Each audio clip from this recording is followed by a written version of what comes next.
دیکھیے دو تین چیزیں ابھی آپ کو شاید 26ویں آئینی ترمیم کا یاد ہو کہ جب رات کا وقت تھا میرے خیال اسمبلی میں وڈا وزیر جو ہے، ایک نکا وزیر عقیل اور وڈا وزیر ہیں اعظم نذیر تارڑ صاحب، وڈا وزیر نے کھڑے ہو کے کہا کہ مجھے ابھی ڈرافٹ ملا ہے تو میں ابھی اس میں آپ کو بتاتا ہوں، اس کے بارے میں آگاہ کرتا ہوں۔ تو ابھی حکومت ایک تو کہہ رہی ہے کہ یہ ڈرافٹ بھی اس کو نہ سمجھیں، ورکنگ پیپر سمجھیں، اور جو 26ویں آئینی ترمیم کے شریک دلہا تھے بلاول بھٹو، جن کے ٹویٹ سے ہمیں پتہ چلا ہے، وہ کہہ رہے ہیں صدر زرداری جب دعا سے واپس آئیں گے تو ہماری سینٹرل ایگزیکٹو کمیٹی کا اجلاس ہوگا 6 نومبر کو، تو ہم پھر اس پہ ہم مزید کریں گے بات۔ لیکن جو ابھی سامنے آیا ہے، جو ابھی موجود ہے، اس میں بھی ظاہر ہے بہت ساری تبدیلیاں ہوں گی اور بہت ساری ہونی ہیں ایسا لگ رہا ہے، لیکن جو سامنے ہے اس پہ بات کرتے ہیں۔ اور اس پہ بات کرنے سے پہلے یہ بتاتا چلوں کہ 18ویں آئینی ترمیم ہو، نیب ترامیم ہو، 26ویں آئینی ترمیم ہو، جلسہ جلوس والی قانون سازیاں ہوں، الیکشن ایکٹ میں تبدیلیاں ہوں، سب کی سب ذاتی مفادات بھری ہیں۔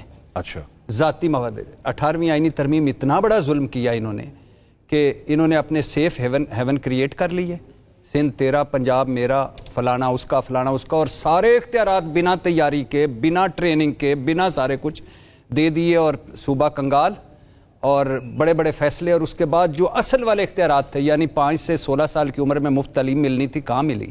بلدیاتی نظام آنا تھا، کہاں آیا؟ صحت کی سہولتیں ملنی تھی، کہاں آئیں؟ آج خیبر پختونخوا کی حالت دیکھ لیں، آج سندھ کی حالت دیکھ لیں، آج جنوبی پنجاب دیکھ لیں، رل رہے ہیں یہ دنیا۔ تو وہ 18ویں ترمیم کے فائدے کہاں؟ اور باقی تو آپ کے سامنے ہے 27ویں آئینی ترمیم کے بارے میں بہت کچھ سنا جا رہا تھا۔ مبارک ہو کہ شاہکار آ گیا، وہ جس کے یعنی اس کا ٹریلر آیا ہے، ابھی پوری فلم ابھی چلنی باقی ہے۔ اور اس کے بارے میں ان کے اتحادی، اختیار بھائی کے اتحادی مولانا فضل الرحمان صاحب کے کامران مرتضیٰ صاحب نے 2 دن پہلے کہا کہ وہ سب کچھ آ گیا ہے 27ویں آئینی ترمیم میں جو ہم نے لڑ کر نکلوایا تھا، اور جلدی میں حکومت اور حکومت کے پاس نمبر پورے ہیں۔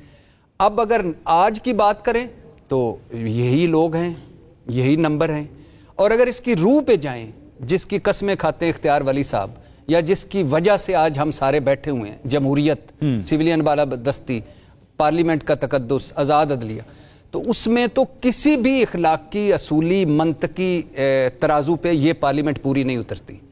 اس پارلیمنٹ کا عوام سے کوئی تعلق نہیں ہے، اگر تعلق ہے تو 50% کا تھا، کسی کا بھی نہیں 78 سالوں میں۔ 78 سال میں کسی پارلیمنٹ کا 78 سالوں میں کبھی کوئی کام 78 سالوں میں، میری جان 78 سالوں میں کبھی آر ٹی ایس بیٹھتی تھی، اس طرح آپ نے کہا جی بالکل بالکل عوامی نمائندہ نہیں ہے، بالکل کئی مرتبہ کہا بھائی، اگر آپ، میں نے کبھی نہیں سنا، میں صرف ایک بار میں نے آپ کی ویڈیو سنی تھی جب 3 سال ان کی حکومت چلی اور اس نے پوری سارا ماحول گندا کر دیا، پھر آپ کی ایک ویڈیو میں نے دیکھی تھی۔ اور کاش آپ ایک ویڈیو میں بولیں کہ آج ماحول جو گندا ہو گیا آپ حکومت کریں۔ ہم تو بولے تھے، ہم نے تو بہت کچھ کہا، لیکن ہمارا میٹر نہیں کرتا، ہم جو دل میں اس وقت ہوتا ہے وہ بولتے ہیں، اور اس وقت بھی کہا آر ٹی ایس بیٹھی۔ ایک پوائنٹ ہے کہ یہ فرما رہے ہیں کہ جناب اس کا مسودہ جو ہے وہ ہم بار کونسلز کے ساتھ بھی شیئر کریں گے، اپوزیشن کے ساتھ بھی کریں گے، جرنلسٹ کے ساتھ بھی کریں گے، اس کے بعد جو فیڈ بیک آئے گا وہ اس کا پھر فائنل ڈرافٹ بنے گا۔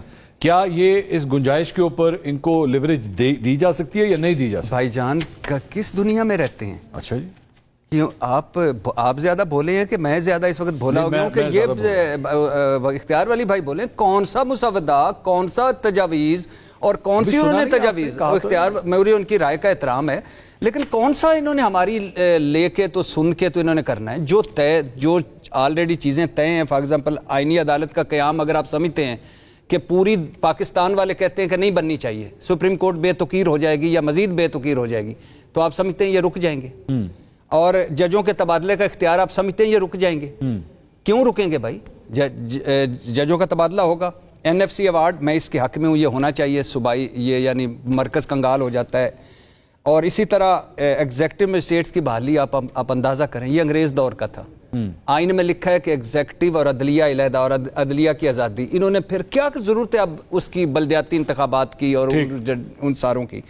تو کہنے کا مقصد یہ ہے کہ یہ اگر آپ آج اختیار ولی صاحب کی وفاق میں حکومت ہے، آج یہ جو کچھ کر رہے ہیں یہ یاد رکھیے گا، یہ اختیار ولی صاحب اسی سیٹ پہ بیٹھے ہوں گے یا ادھر بیٹھے ہوں گے تو میں ان کو اس وقت یاد دلاؤں گا کہ بھائی جان یہ جو کچھ آپ کر رہے ہیں ان گڑھوں میں آپ گریں گے. آپ ہماری طرف آئیں گے تو ہم کہیں گے جی ہم نہیں کر سکتے, ثبوت دیں پی کا آرڈیننس سے. عدلیہ کی طرف جائیں گے تو عدلیہ کہیں گے نہیں جی, وہ اس وقت اس حکومت کے عدلیہ ہر جگہ لڑائیاں آپ لوگ ڈال رہے ہیں. اب بھائی جان آخری ایک جملہ, اب مثال کے طور پہ کہ اب اس ساری ترمیم 27ویں ترمیم کے بعد تو لگتا ایسے ہے کہ جیسے ریلوے, جیسے پی آئی اے, جیسے پاکستان پوسٹ, جیسے اسٹیل مل, ایسے ہی عدلیہ بھی ایک ہو جائے گی حکومت کے انڈر. تو اگر آپ نے یہی ہمیں خواب دکھائے تھے, ووٹ کی عزت, پارلیمنٹ کی سپریمیسی, آزاد عدلیہ, آزاد صحافت, یہ 26 زیادہ دور نہ جائے, پی ڈی ایم کے 26 نکات ان کے دیکھ لیں. ٹھیک, تو ایک اور آج ہمیں ابھی میں ایک کو سن رہا تو کہہ رہا تھا چارٹرڈ آف ڈیموکریسی میں آئینی عدالت کا پتہ نہیں تھا. بھائی اس میں اور کتنی چیزیں تھیں, وہ ساری چیزیں کدھر گئیں؟